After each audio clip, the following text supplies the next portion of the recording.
राधे राधे, जय श्री कृष्णा। आज मैं आपको पूर्णिमा की बहुत सुंदर कहानी सुना रही हूँ, तो आप ध्यान देकर सुनना। बहुत सुंदर कहानी है। एक समय की बात है, एक घर में एक सास और एक बहू और एक उस बहू का पति, 3 लोग रहते थे। तो वह घर बहुत ही गरीब था और उसका पति जो था बहू का, वह कुछ दिहाड़ी करने के लिए चला जाता और पीछे से उसकी सास अपनी बहू को तंग किया करती थी। तो ऐसे करते करते काफ़ी समय बीत गया और जैसे ही समय बीतता चला जाता, उस ऐसे ही उसकी सास उसे ज़्यादा तंग करने लग गई। तो उस बहू के बेचारी के न तो भाई था और न ही माँ थी, न बाप था, कोई नहीं था। उसकी सास को पता था कि इसकी मदद करने वाला कोई नहीं है। ऐसा सोचकर वह अपनी बहू को तंग किया करती थी। तो ऐसे करते करते एक दिन उसका पति तो खेत में चला गया और बाद में सास कहने लगी कि तू पानी लेकर आ।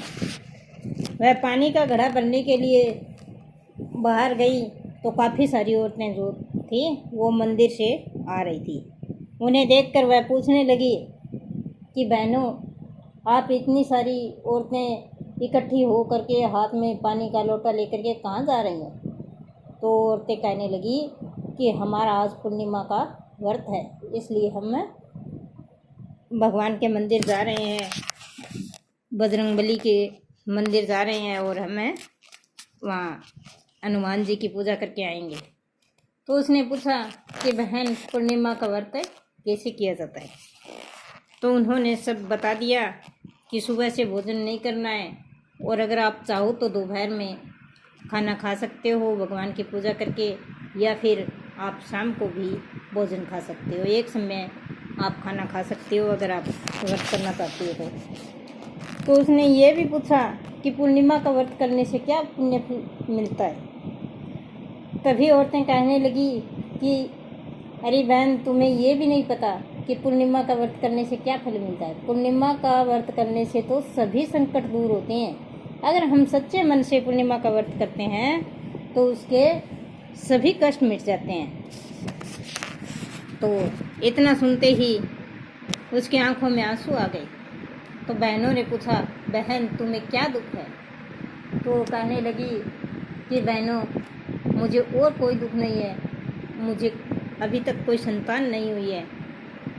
10 साल हो गए हमारी शादी को, न ही मेरा कोई भाई है, न माँ है, न बाप है, और इसी कारण से मुझे मेरी सास तंग कर रही है।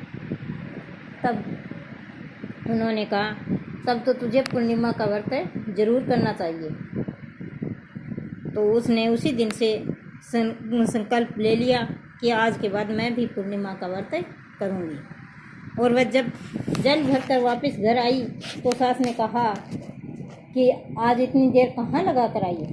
तो कहने लगी, नहीं माँ जी, रास्ते में काफ़ी औरतें मिल गई थी, उनके साथ बातें करने लगी। वो पूर्णिमा के व्रत कर रही है और उन्हें भगवान अच्छे सच्चे पर्चे दे रहे हैं, तो आप कहो तो मैं भी पूर्णिमा के व्रत कर लूँ। तो सास क्या कहती है कि व्रत से तुम्हें संतान नहीं मिल जाएगी और न ही तुम्हें भाई मिल जाएगा, न कोई तुम्हारे माँ और बाप वापस आने वाले। ऐसे फंड छोड़, तुम अपने घर का काम संभाल। मेरा बेटा तो दिहाड़ी करता है और तू ऐसे व्रतों में जो मेरा बेटा कमा कर लाता है उसे नष्ट करना चाहती है क्या? ऐसे छोटी मोटी बातें बोलती है। इन बातों को सुन करके और बहू को बहुत दुख होता है और वह रोने लग जाती है। और उसने सोचा कि मैंने व्रत का संकल्प ले लिया है तो मैं व्रत अवश्य करूँगी, चाहे मेरी माँ हाँ करे या ना करे। ऐसे सोच करके उसने व्रत रख ही लिया। तो शाम हुई तब उसकी सास ने उसे खाना नहीं दिया। उसने सोचा चलो कोई बात नहीं, आज हमारा व्रत है तो हम बगैर खाने भी व्रत रख सकते हैं। ऐसा सोच करके और वह भगवान बजरंगबली की पूजा करने लगी। और ऐसे करते करते 2-3 पूर्णिमा बीत गई। पूर्णिमा के दिन उसकी सास उसे खाना नहीं देती थी, क्योंकि उसे पता था कि यह पूर्णिमा का व्रत करना चाहती है, और वह बहू भूखी ही सो जाती थी। एक दिन वही सखियाँ फिर से मिली और कहने लगी कि बहन, क्या तूने पूर्णिमा के व्रत शुरू नहीं किए? तो वो कहने लगी, बहनों, मैंने पूर्णिमा के व्रत तो शुरू किए हैं, लेकिन मेरी सास मुझे कुछ खाने के लिए पूर्णिमा के दिन नहीं देती, इसलिए मैं भगवान को भोग नहीं लगा सकती। मैं तो भूखी प्यासी ऐसे ही सो जाती हूँ। अगर भगवान को मैं भोग नहीं लगा सकती तो मैं खुद भी ग्रहण नहीं करती। तो बहनें कहती है कि आज चल, तुम आज पूर्णिमा है और आज हमारे साथ चल, हम जो भोग बना कर लाई हैं वही भोग तुम हमारे साथ चढ़ा सकती है भगवान। ऐसा सुन करके और वह बहुत खुश हो जाती है और उन अपनी सखियों के साथ मंदिर में जाकर बजरंगबली को भोग चढ़ाती है और कहती है कि हे बजरंगबली हनुमान, आप सभी की सुनते हो तो आप मेरी भी सुनना। ऐसा बोल करके भोग चढ़ा करके जैसे ही वह घर में वापस आती है तो उसके सास आग बबूला हो उठती है और उसे घर से धक्के मार कर बाहर निकाल देती है कि तू कितनी देर लगा कर आई है, और मुझे पता है कि तू मंदिर जाकर आई है वैसे ही, और तेरे माथे में तिलक लगा है। ऐसा कह करके उसे धक्के मार कर घर से निकाल देती है।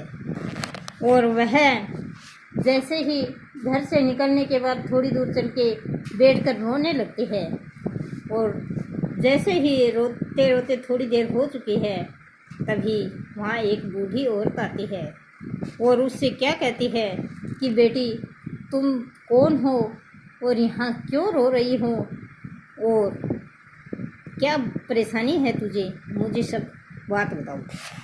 तो वह बुढ़िया के सामने बिलख बिलख कर रोने लगी और कहने लगी कि हे माँ, मेरी सास ने मुझे घर से बाहर निकाल दिया। मेरे पति बाहर काम पर गए हुए हैं, अगर शाम को वो आएंगे तो उन्हें मैं नहीं दिखाई दूंगी, तो पता नहीं मेरी सास अपने बेटे से क्या कहेगी, और मेरे पति न जाने मुझे कहाँ कहाँ ढूंढते हुए फिरेंगे। तो माता कहती है कि तू चल अपने घर के पास खड़ी हो जा, और जब भी तुम्हारा पति घर के अंदर जाए उसके साथ तू चली जाना, और जैसे ही सुबह होते ही तुम्हारा पति घर से निकले उसके साथ तू निकल जाना। तो ऐसे करते करते उसे 1 महीना बीत गया। जैसे माताजी ने कहा उसी तरह वह करती।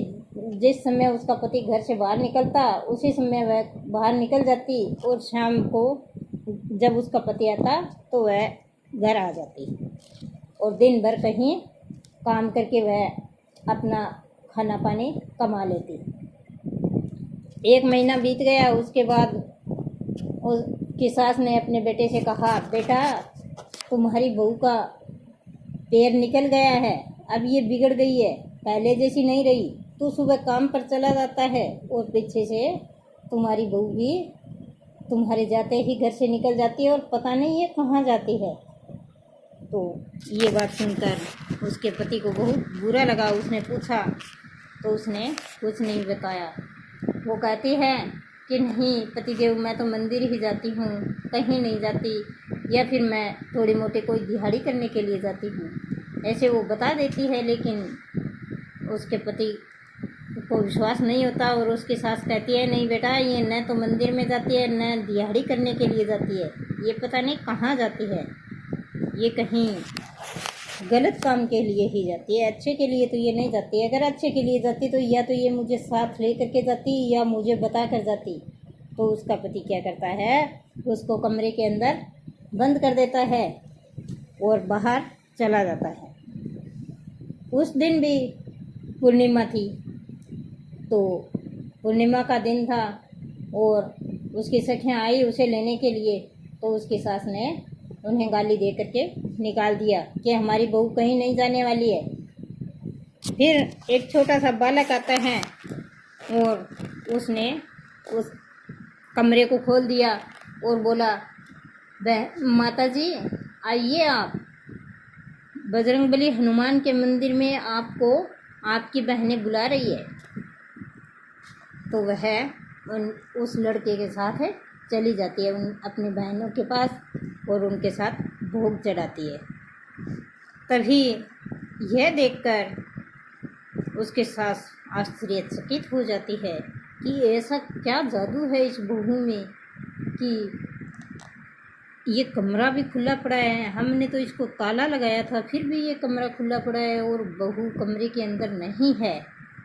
लेकिन उसका गुस्सा और भी ज़्यादा बढ़ जाता है और उधर से बहू जब पूजा करके आती है तो रास्ते में एक लाठी वाली औरत उसे फिर से मिलती है और कहती है कि बेटा तू चिंता मत कर, सब कुछ ठीक हो जाएगा।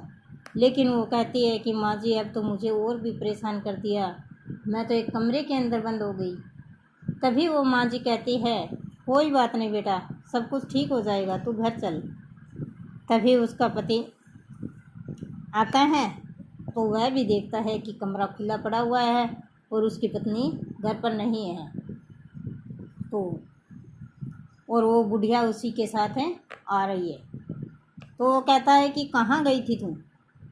तब बुढ़िया जो थी वह बजरंगबली का रूप धारण करके और बोलता है कि ये कहीं गलत नहीं जा रही थी, तुम्हारी माँ गलत है और ये तो बजरंगबली की पूजा कर रही थी और तुम्हारी माँ इस पर झूठे इल्ज़ाम लगा रही है। तो ऐसा बोलते ही और उस लड़के की माँ और लड़का दोनों बजरंगबली के पायों में गिर गए और कहने लगे आज के बाद हम इसको कभी नहीं सताएंगे, बजरंगबली हनुमान हमें माफ़ करना। और जैसे ही उसने देखा कि ये बजरंगबली हनुमान है तो वह बहू भी बजरंगबली के पैरों में गिर गई और कहा, हे बजरंगबली हनुमान आप तो बहुत ही धन्य हैं जो हमें थोड़े से व्रत करते ही आपने दर्शन दे दिए और आप मेरी इतनी विनती और सुन लीजिए भगवान, आप मुझे एक भाई और एक बच्चा ज़रूर दे दीजिए। तो बजरंगबली कहते हैं कि तुम्हारा भाई भी है और तुम्हें 9 महीने बच्चा भी हो जाएगा। और वह गर्भवती हो जाती है और एक अति सुंदर लड़का हो जाता है। जैसे ही लड़का होता है उसी दिन उसके घर एक लड़का आता है और कहता है कि मेरी कोई बहन नहीं है और अभी राखी आने वाली है, मैं राखी बंधवाना चाहता हूँ, कोई मुझे राखी पहना दो। तभी वह कहती है बहू कि आओ भैया मैं तुम्हें राखी बांधूंगी। और वह राखी पहना देती है तो उसको भाई भी मिल गया और बेटा भी मिल गया और बजरंगबली हनुमान बहुत प्रसन्न हो गए, दर्शन भी दे दिए और सब खुशी खुशी से अपना समय व्यतीत करने लगे। और हे बजरंगबली हनुमान आपने जिस प्रकार उस बहू की विनती सुनी उसी प्रकार सबकी विनती सुनना, सब पर प्रसन्न होना, आपकी कहानी सुनने वाले, कहने वाले और हुंकारा भरने वाले सबको अपने दर्शन देना, सबको सुख देना। बोलो बजरंगबली हनुमान की जय हो। और अगर कहानी सुनने वालों को मेरी कहानी पसंद आई है तो लाइक शेयर सब्सक्राइब ज़रूर करें और कमेंट करके जय बजरंगबली हनुमान की ज़रूर लिखना। धन्यवाद मेरी पूरी कहानी सुनने का।